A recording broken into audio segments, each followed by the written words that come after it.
जी अस्सलाम वालेकुम, my name is engineer Awais Aslam. आज जिस सब्जेक्ट है के ऊपर मैं शॉर्ट आंसर्स को तफसील से पढ़ने जा रहा हूँ, सब्जेक्ट है principles of electrical engineering. Code है ET125, पेपर बी है, शॉर्ट आंसर्स हैं। पहला क्वेश्चन जो है, जो टाइम पीरियड की तारीफ करें। टाइम पीरियड क्या होता है? हमारे पास AC साइन वेव की जो फ्रीक्वेंसी है उसमें एक साइकिल को मुकम्मल होने का जो वक्त दरकार होता है उसे हम टाइम पीरियड कहते हैं। इसे हम T से जाहिर करते हैं। क्या होगा? टाइम पीरियड की तारीफ करें। टाइम पीरियड की तारीफ क्या है कि AC साइन वेव की हम फ्रीक्वेंसी लेंगे। उसकी फ्रीक्वेंसी में एक साइकिल को मुकम्मल होने के लिए टाइम दरकार होता है उसे हम टाइम पीरियड कहते हैं। इसे हम T से जाहिर करते हैं। फ्रीक्वेंसी की तारीफ करें। एक सेकंड में गुजरने वाला जो साइकिल है उसकी तादाद फ्रीक्वेंसी कहलाती है।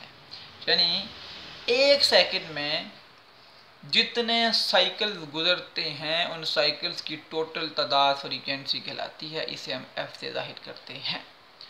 नंबर 3 चीज़ यह है कि हमारे पास EMF और करंट की साइनसोइडल मसावात लिखें।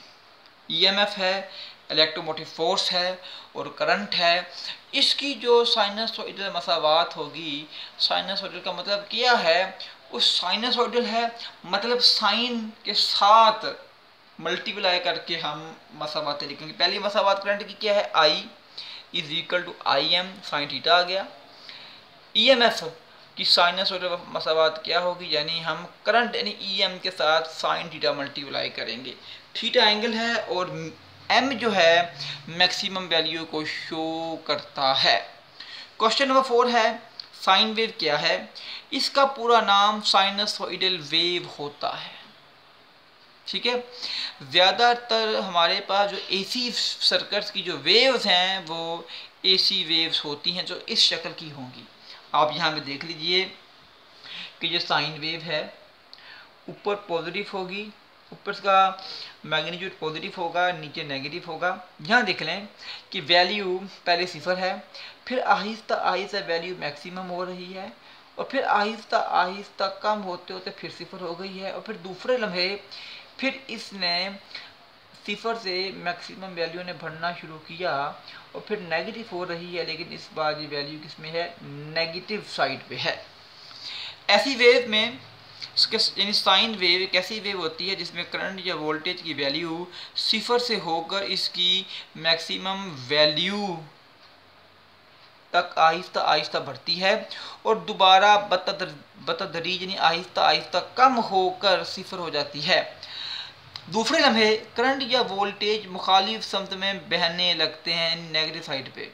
सिफर से बतदरीज वैल्यू मैक्सिमम होगी और फिर बतदरीज दोबारा सिफर हो जाती है। ऐसी वेव को साइन वेव कहते हैं।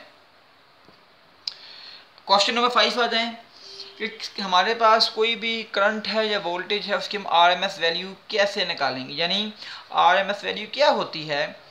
AC करंट या वोल्टेज की जो मैक्सिमम वैल्यू है जब उसे *707 से ज़रब दिया जाता है तो हासिल शुदा वैल्यू RMS वैल्यू कहलाती है। मसलन अब देख लें, ये करंट की साइन वेव है, साइन वैल्यू ये जो है करंट की मसावात है, और ये वोल्टेज यानी EMF की क्या है? वैल्यू है। मतलब देख लें AC करंट है यानी वोल्टेज या करंट की हमारे जब साइन इस शक्ल में वे जो आ जाती है, इक्वेशन आ जाती है, तो हम यहाँ से IM मैक्सिमम लेंगे और VM मैक्सिमम। अगर हम करंट की बात करेंगे तो जो करंट मैक्सिमम वैल्यू IM आ गया, इसे मैंने ज़रब दे दिया *707 से, तो क्या आ गया? RMS वैल्यू होगी। जब हम आ जाते हैं EMF में यानी वोल्टेज में आ जाते हैं, जो RMS वोल्टेज कैसे निकालेंगे? हमने maximum value of the voltage को मल्टीप्लाई करेंगे *707 से, तो क्या निकल आता है? RMS वैल्यू निकल आती है। क्वेश्चन नंबर 6 है कि पावर फैक्टर बेहतर बनाने के फ़वाइद बयान करें। ये पहले मैं एक आर्टिकल आपको पूरा पढ़ा चुका हूँ, चले फिर एक शॉर्ट आंसर के तौर पे इसे मैं यहाँ शामिल कर रहा हूँ। पावर फैक्टर बेहतर करने के फ़वाइद ये होंगे कि लाइन लॉसेस कम हो जाएंगे, आलात जो होंगी उनकी केवी रेटिंग कम हो जाएगी। नंबर 3, करंट कम हो जाएगा। नंबर 4, सिस्टम की कारकर्दगी बेहतर होगी। अब जब पावर फैक्टर कम होगा तो उसके नुकसान क्या हैं, इसी को उल्ट कर लें। लाइन लॉसेस का बढ़ जाना, आलात की केवी रेटिंग का बढ़ना, करंट का बढ़ना, सिस्टम की कारकर्दगी का कम हो जाना, वोल्टेज ड्रॉप होना। नंबर 8, पावर फैक्टर बेहतर करने के तरीके बयान करें। पावर फैक्टर को इम्प्रूव करने के लिए पहले जो चीज़ हम लगाएंगे, हम साकिन के कैपेसिटर इस्तेमाल करेंगे।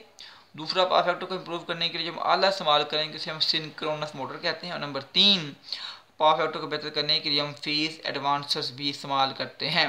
क्वेश्चन नंबर 9 क्या है बुक पेपर बी का, पॉलीफेज एसी सर्किट क्या होता है। पॉलीफेज का, पॉली का मतलब होता है एक से ज़्यादा। ऐसा सिस्टम जो एक से ज़्यादा फेज़ों पर मुश्तमिल हो, ठीक है जी, उसको हम पॉलीफेज सर्किट कहते हैं। ये जो होता है ना पॉलीफेज सिस्टम में क्या होगा, इनकी फ्रीक्वेंसी एक ही होती है और इन फेज़ों में मुस्तकिल फेज डिफरेंस पाया जाता है। यानी सिंगल फेज और थ्री फेज क्या है, ये पॉलीफेज है। 2 फेज भी पॉलीफेज होगा, 6 फेज भी पॉलीफेज होगा। उसके अंदर फ्रीक्वेंसी सेम होगी लेकिन फेजेस के दरमियान एक मुस्तकिल फेज डिफरेंस पाया जाता है। क्वेश्चन नंबर 10 है कि फेजों की तरतीब बयान करें कि पॉलीफेज एसी सर्किट में जब फेज होंगे तो उनकी तरतीब क्या होगी। पहला फेज रेड होगा, दूसरा फेज येलो होगा और तीसरा फेज ब्लू होता है। आपके क्वेश्चन 10 क्वेश्चन मुकम्मल हुए शॉर्ट आंसर्स के। ये मैंने क्वेश्चन आपके पास पेपर से लिए थे। मेरी वीडियो को लाइक कीजिए, सब्सक्राइब कीजिए, मेरे चैनल को सब्सक्राइब कीजिए और अपनी जो चीज़ कोई ऐसे क्वेश्चन जो आपके जहन में आते हैं कमेंट सेक्शन में आके मुझसे पूछें। मैं आपको हर क्वेश्चन का, हर चीज़ का जवाब दूंगा। अल्लाह हमारा हामी नासिर हो। खुदा हाफिज़।